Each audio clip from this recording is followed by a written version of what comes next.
Okay, so targeting. I have already established that click gets treat. When you do something, I click. So this is actually the end of the session from the earlier video, and you can see that I was having some problems with touching and rewarding. So I thought, well, let me go ahead and establish what targeting is, because I felt like that was an easy thing to accomplish, in the sense of let's have an easy win, let's communicate and everything like that. Okay, so this is just when she touches the cone, I reward her. I've kind of taken a step back because I don't necessarily want to pressure her with myself. And it's a full touch, not just a glimpse. I'm trying to establish what touch means and not just looking at it or getting close to it. I'm also attempting to establish a cue. So I'm saying target, and kind of at one point I point to it as well if she's not super engaged with it. This particular video is also the situation where I don't know where the original is.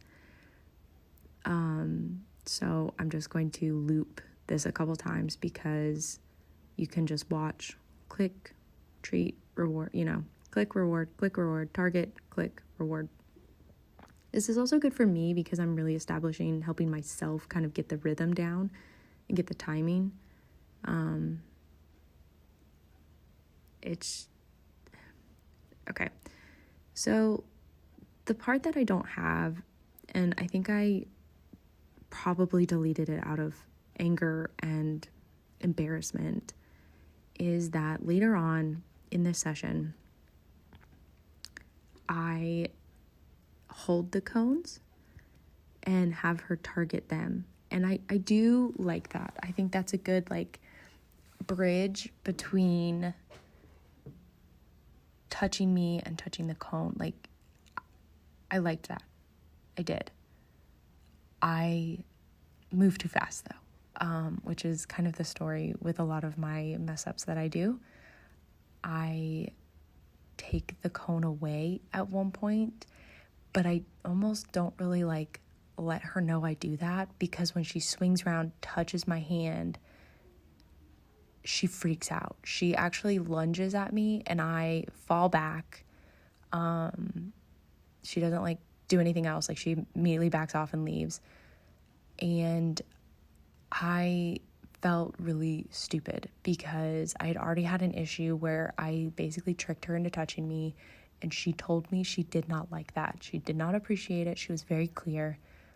And I did it again.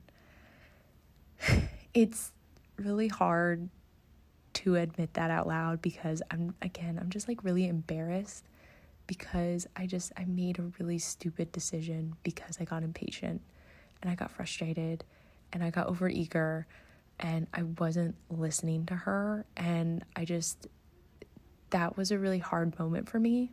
The big takeaway I actually took from that was, one, don't trick her and listen to her. But you get a lot of people saying, well, if the horse is free to leave. In this situation, Henry is free to leave my space, right? Physically, she is not trapped. That does not mean that they don't feel physically trapped if they are not. I really do want to caution people in the sense of, if they feel trapped in any capacity, no matter if they physically are or not, they're going to react a certain way.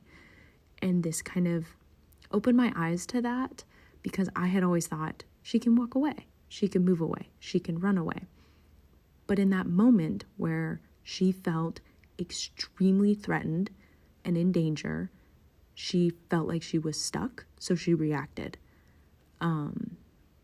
So that is just something I feel like people do need to realize. It's not going to happen every time. It may never happen, but there's a possibility that it happens.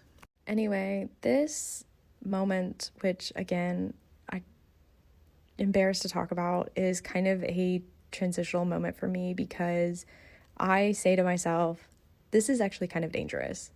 I'm not sure what I'm doing, and I'm doing this kind of wrong. I'm going too fast. I need to really take a step back. And it actually coincides with my sister goes out of town for like a couple days. And I know I don't need to be alone with Henry in the pen like this if this is going to happen. So I actually go back into protective contact and say, the whole weekend that my sister's gone, the couple days, I'm just going to do working through the corral panels because I need to establish a lot. And I don't film this because, again, I'm embarrassed and mad at myself and feeling really stupid. It's also really awkward to kind of do. I think I have a video clip of some protective contact after I've done it for a bit. But I will tell you that was a really big turning point for us, was protective contact. So now I'm like a really big advocate for it because I think it made her feel really safe and not as anxious. So